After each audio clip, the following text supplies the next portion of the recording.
Hello दोस्तों, शब्दों में अनगिनत भाव समेटे हुए हैं। प्रेम, गुस्सा, मजाक, मस्ती, आदर, सत्कार, अपमान, घृणा आदि। सामने वाले को मात्र आपके बात करने की, बोलने के तरीके से ही स्पष्ट हो जाएगा कि आपके मन में क्या भाव चल रहे हैं। चालाकी से नहीं तो सही तरीके से बात करना सीखो दोस्तों, क्योंकि सही और सच्चे तरीके से की गई बात दिल में छपती है और परमानेंटली आपके लिए अच्छी इमेज तैयार होती है। चालाक आदमी चालाक बात करके थोड़ी देर के लिए सक्सेस तो पा ही लेगा, लेकिन ज़्यादा देर तक नहीं। रिश्तों को बनाए रखना है या फिर एजुकेशन हो या फिर वर्क की बात हो, सब में इफेक्टिव कम्युनिकेशन या सही तरीके से संपर्क करना बहुत ज़रूरी है। कम्युनिकेशन स्किल की बेसिक्स को समझिए। वास्तव में कम्युनिकेशन क्या है ये समझिए। आप जो सोचते हैं वो अपने स्पीच में डालने की हिम्मत रखिए और अभ्यास कीजिए, प्रैक्टिस। चलो मैं आपको बताता हूँ कि कम्युनिकेशन स्किल डेवलप कैसे करनी है। अच्छी इफेक्टिव कम्युनिकेशन स्किल आप कैसे ला सकते हैं। 2 स्टेप है दोस्तों।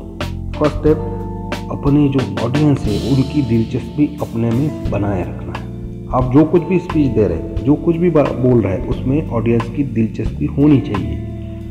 तो ये कैसे डेवलप करेंगे आप? आई कॉन्टैक्ट, आंखों से, पहला आई कॉन्टैक्ट, आंखों से कॉन्टैक्ट करना। बातचीत करते समय श्रोताओं के, ऑडियंस के आंखों में देखने से इंटरेक्शन ज़्यादा सफल होता है। आई कॉन्टैक्ट से लगता है कि आप इंटरेस्टेड है और दूसरे व्यक्ति को भी इंटरेस्ट लेने से प्रोत्साहन मिलता है। कई बार ऐसा होता है सामने वाला आपको सुनता ही नहीं, अपनी धुन में रहता है, तो ऐसे में क्या करना है? तो आपको उसके फेस के ऊपर लेटर टी की कल्पना करनी है। उसके ऊपर के आईब्रोज को टी, ऊपर का लेवल मानो और नाक को आई जैसा, टी जैसा, और उसको स्कैन करते रहो उसके उतने एरिया में। अपने आप वो ध्यान देने लगेगा कुछ देर बाद। दूसरा पॉइंट, जेस्चर। अपने फेस पर एक्सप्रेशन रखना है और हाथों में जेस्चर। हाथों के जेस्चर में हाथों की हलचल, अपने बॉडी द्वारा, आपके शरीर द्वारा आपको हलचल सही ढंग से करनी है। तीसरा, मिक्स्ड मैसेज नहीं देना है। मिक्स्ड मैसेज, आपके शब्द, आपके जेस्चर, आपके फेस के एक्सप्रेशन और आपका टोन मैच करना चाहिए। किसी को मुस्कुराकर आप डांट नहीं सकते, आपकी मैसेज बेकार हो जाएगी। देखिए, नकारात्मक मैसेज देने के लिए आपको शब्द, फेशियल एक्सप्रेशन और टोन गुस्से की होनी चाहिए, और उसी तरह का वाइस वर्सा मैसेज के हिसाब से आपको फेस डील करनी है। चौथा, जागरूक रहे कि आपकी बॉडी क्या कन्वे कर रही है। बॉडी लैंग्वेज शब्दों से ज़्यादा प्रभावशाली हो सकती है। रिलैक्स ढंग से बाहों बगल में खड़ा रह के आदमी ज़्यादा मिलनसार लगता है, उसके साथ बात करने में आनंद आता है। वहीं क्रॉस आर्म आदमी के साथ अरुचि लगती है। तो ये सही पोस्चर और खड़े रहने के सही तरीके से आप स्मूथली फ्लो कर सकते हैं। 5वां, रचनात्मक भाव और विचार प्रकट करें। आपका इंटरैक्ट करने का और कंपोज करने का ढंग एटीट्यूड पर निर्भर करेगा। एटीट्यूड सही रखिए, भावनाओं को महसूस कीजिए और उनकी क्षमताओं पर विश्वास रखिए। 6वां, इफेक्टिव सुनने की आदत। सुनने वाला बनना ही पड़ेगा। अच्छी तरीके से बोलना ही नहीं आपको, तो दूसरे की बात भी अच्छी तरीके से सुननी है और फिर उसी बात पर आगे बढ़ना है। किसी को भी आपको नज़रअंदाज नहीं करना है, उसको फील नहीं होना चाहिए।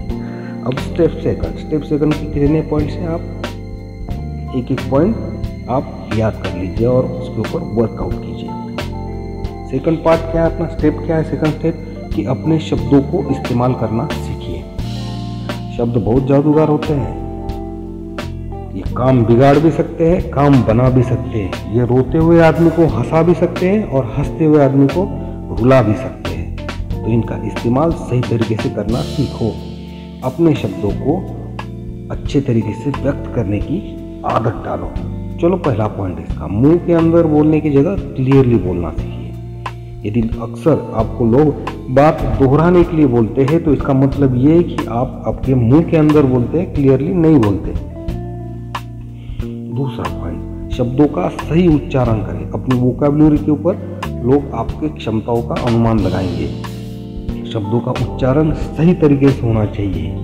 तीसरा, सही शब्द का इस्तेमाल करें। यदि किसी शब्द का आपको पता नहीं है, अर्थ नहीं जानते, तो उसका इस्तेमाल नहीं करना है। दूसरा शब्द यूज कीजिए, साधारण सा यूज कीजिए, लेकिन किसी भी गलत शब्द का प्रयोग नहीं करना है। बोलते समय आपको, चौथा पॉइंट, बोलते समय आपको स्लो जाना चाहिए, स्लो बोलना चाहिए। यदि आप बहुत जल्दी जल्दी में बोलेंगे तो लोगों को लगेगा कि ये घबराए हुए हैं, और यदि आप धीमे धीमे बोलना करेंगे तो भी लोगों को लगेगा कि आपके ऊपर भरोसा नहीं। तो इसलिए आपको मीडियम साइज में बोलना है। कुछ लोग इतना धीमे बोलते हैं कि उनकी बात पूरी करने के लिए लोगों को सहायता करनी पड़ती है वाक्य पूरा करने के लिए। ऐसा भी नहीं होना चाहिए। पांचवा पॉइंट, आपकी वॉइस डेवलप करें।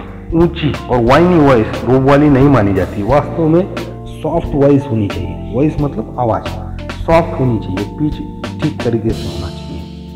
छठवां पॉइंट, आपकी वॉइस, आपकी आवाज़ को एनिमेट कीजिए। एक ही टोन में बोलने की जगह उसमें बदलाव कीजिए।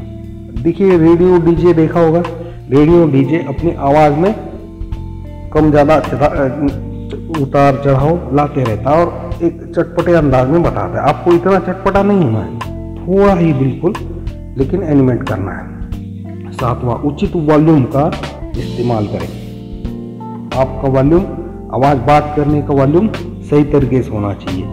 अकेले पास में आदमी अकेले अकेले खड़े हैं तो धीरे आवाज़ में बात कीजिए, बड़े ग्रुप में तो थोड़े जोर से बात कीजिए। वॉल्यूम सही होना चाहिए। अब मास्टर पॉइंट्स मैं आपको बताने जा रहा हूँ। मास्टर पॉइंट्स ये है कि आपको फ्लुएंटली बात करनी चाहिए। पक्का कर ले कि लोगों को आपकी बात सुनाई दे रही है, लोग आप में दिलचस्पी ले रहे हैं, इंटरेस्टेड से बात चल रही है, तो आप फ्लुएंटली बोलते जाइए, फ्लुएंटली धारा में बोलते जाइए। एक अच्छा बोलने वाले के लिए एक अच्छा सुनने वाला भी होना चाहिए। आपको यदि अच्छा बोलना वाला बनना है तो आप अच्छा सुनना चाहिए।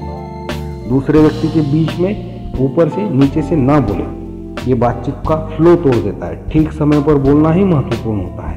अपनी बातचीत की सेटिंग के हिसाब के अनुसार वॉल्यूम का इस्तेमाल करें। ऑडियंस का फीडबैक लीजिए। ऑडियंस में लगा तो आपके कुछ एक दो दोस्तों को रखिए और उनसे पूछिए कि आपका आज का परफॉर्मेंस कैसे हुआ। आत्मविश्वास बहुत इंपॉर्टेंट चीज़ है। आत्मविश्वास के साथ बोलिए। दूसरे लोग क्या सोचेंगे इसका कोई मायने नहीं रखता आपके लिए। यह निश्चित कर ले कि आप ठीक से व्याकरण इस्तेमाल कर रहे हैं, ग्रामर सही से यूज कर रहे हैं। श्रोताओं के सामने, ऑडियंस के सामने बहुत इंपॉर्टेंट पॉइंट है, अपनी प्रशंसा नहीं करनी है। ये ना सोचिए कि आप हमेशा सही बोलते हैं। अच्छे कम्युनिकेशन स्किल के लिए पहले आत्मविश्वास बढ़ाएं। अभ्यास के साथ कम्युनिकेशन करेंगे तो बेहतर रहेगा। और बॉडी लैंग्वेज आपकी सुधारने के लिए आपको जो कहने जा रहा है उसका अभ्यास आप एक आईने के सामने खड़ा होकर करना चाहिए। ये सारे पॉइंट कम्युनिकेशन स्पीच आप आईने के सामने बैठकर कीजिए। आजकल सॉफ्ट कॉपी आ रही है, हार्ड कॉपी आ रही है, उसके ऊपर से स्टडी करके करिए। हर एक के पास स्मार्टफोन है, मोबाइल फ़ोन है, तो मोबाइल में रिकॉर्ड करके आपके आवाज़ का टोनिंग वगैरह आप देख सकते हैं, आप कहाँ पे गलत जा रहे हैं, कहाँ पे सही जा रहे हैं। यदि इसी तरीके से जाएंगे तो आपका कम्युनिकेशन स्किल अच्छा बनेगा और आप अच्छे तरीके से इम्प्रेसिव बात कर सकेंगे। धन्यवाद दोस्तों।